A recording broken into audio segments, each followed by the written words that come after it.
welcome back to my YouTube channel. This is Madge, and for today's video, we're going to talk about Venom. So it's been a while since my last updates. I think last December pa siya, guys. So now, ang dami kasi nangyari na wala si Venom, but now, nagbabalik siya with more rewards, guys. So after the snapshot, after yung pagbabalik lang, nag-snapshot na sila. So hindi ko na-post yung Venom launch, and then this one, the Venom OKX. So bukod pa to sa pinaka-main rewards nila sa announcement nila, guys.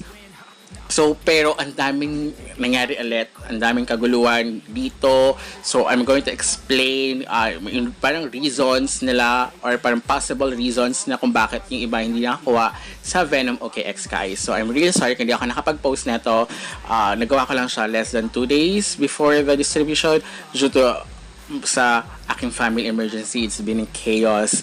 Kaya, but now everything's fine. So, I'm back to making videos again. And then, bukod sa, ngayon nga, nakakagulo ulit because of the Venom Testnet rewards. Nagbigay sila ng requirements. Ang daming nag-wine, ang daming nagkakagulo sa DC ng Venom right now.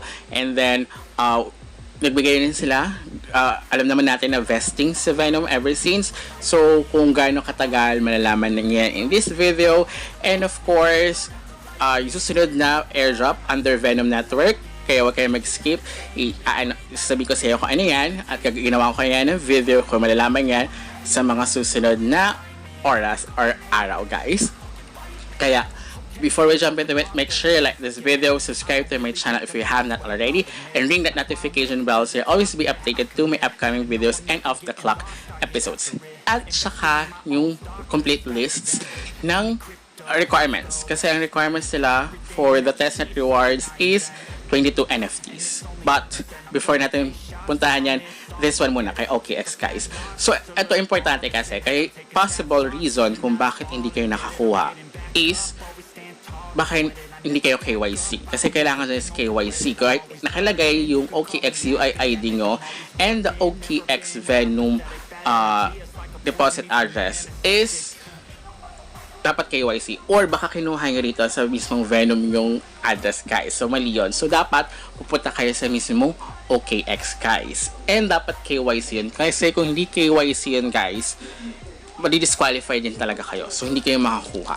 So, sayang lang din. So, bukod pa to, guys. And then, I don't know kung bakit hindi pare-parehas. Kasi, pero mas maraming nakakuha ng 29.87, guys. And yung iba is 8 lang yung nakuha nila.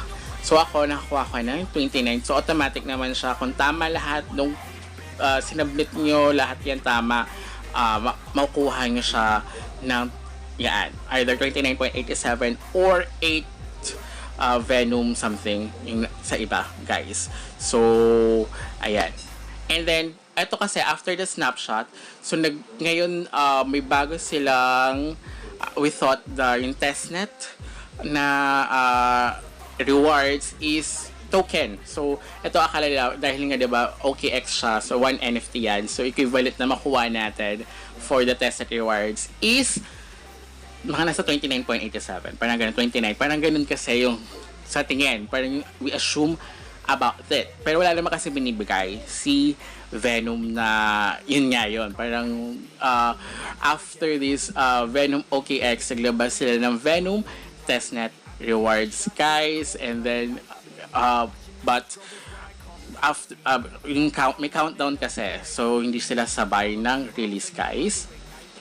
A few days later. So, ayan, upon the release, guys, up 28, but bago ulit, at this one is NFT ibibigay nila para early participant NFT. But, let's hope na bukod to sa token na makuha natin na 10%.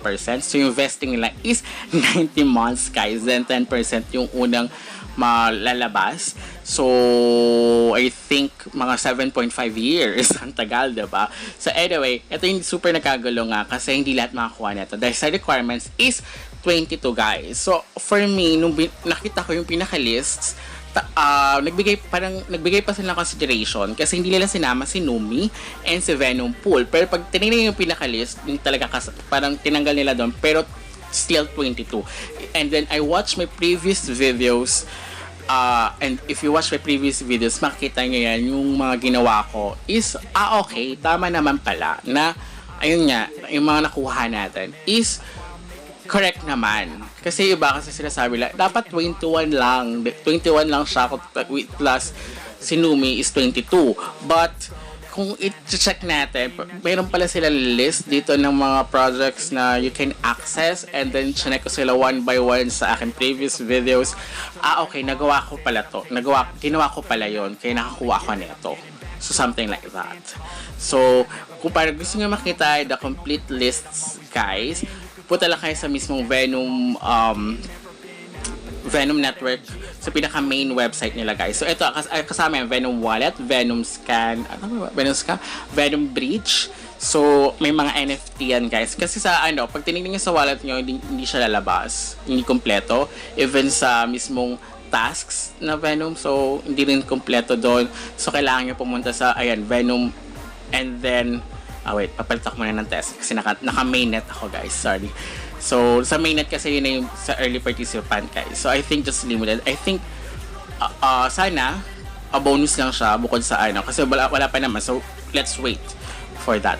So, ito, yung products accessible on testnet, guys. So, ayan, ito lahat yung nagawa ko. Kapag chinek niyo yung video ko in the past few months, guys, lahat yung nagawa. So, ito si Chainspot, actually nagka-problem yan, pero bumalik din yan. So, sinabi ko yan sa aking video, yung ginawa ko siya, guys. So, as you can see, wala dyan si Numi and si Venom Pool. So, yun, binigyan nila consideration ko. If you, pag binilang niya siya, guys, 22 siya. So, tama naman pala sila. So, nagbibigay pa rin sila ng consideration. Kasi kung ginawa nila yan, kasi ako, hindi ko nagawa si Venom Pool. Kung sinama nila si Venom Pool tsaka si Numi, mas konti lang talaga makakuha, guys. Dito sa, pag tinignan nyo sa mismong wallet, konti lang nakalagay dyan, guys. But, even sa mismong tasks, yung mga pictures doon, guys, wala doon. So, meron naman akong mga screenshots. If tunatabi nga yung screenshots nyo, guys, then wala pa rin kayo ng Venom early participants, and you know na nagawa nyo to lahat, contact their customer service, I think. So, yun. And then may nakalagay rin naman dyan na once na pwede nyo siya i-connect your wallet after the countdown, guys. Kasi pag nakalagay naman sila sa announcement, kung hindi pa rin kayo na kasama sa automatic distribution, is pwede yung i-check your eligibility. Kung wala pa rin, and then yun nga, kung meron kayong proof, so yun. So, kaya tama naman yung nila for me, guys, kasi binilang ko lahat naman yan is nagawa natin during ginagawa natin yung testnet. So I think kaya ginawa nila is maximum of 22, and talagang ina nila ay para sa talagang nagtiyagang gumawa para sa bonus rewards, sa talagang tinapos yung Venom testnet, guys. Kasi hindi na naman natin alam, kasi December na wala si Venom, then bumalik lang siya ng March. So, January, February, wala, diba? So, diba, this bonus lang talaga si Venom, and then nakita natin, we thought it's Paldog kasi 4 pesos, but now, mag-almost $1 na siya, o mag-almost 50 pesos, diba? Or 55 pesos, parang ganun, mag-almost, diba? So, ayan, guys, pag ito, itinik-chinek yan, kulang yan. So, dahil sa nag-vlog ako, so parang kaya na-check ko na tama naman pala. And then, they give considerations. Kasi yung iba talaga hindi nakagawa ng Numi at Venom Pool. Ako hindi ko nagawa si Venom Pool, guys. Si Numi nagawa ko. But, yun nga. So, konti na lang yung last 5 minutes. So, after that, kung wala pa rin yung distribution nga, guys, hindi kayo nakasama, pwede nyo i-connect para makita nyo yung inyong eligibility, guys. And then, the next airdrop under Venom Network is si Venom Mart. V-Mart token ang tawag sa kanya. So, stay tuned. I think I will, kasi first come, first serve siya, guys. Kasi you need to hold specific NFT. So, nagawa ko na siya, guys. So, ipopost ko na lang siya later after this video, guys. Kaya, stay tuned. Okay? Wait for that video. So, sabi ko rin naman sa aking previous video na ayun nga, so ginawa ating testnet, possible yan, like sila Rooster Fights, diba, magkakaroon yan, I think, diba, possible na magkaroon sila ng future airdrop. So si Venom Mart and si Ventori, for sure, magkakaroon din sila, guys. Kaya, stay tuned. So until next time guys, goodbye.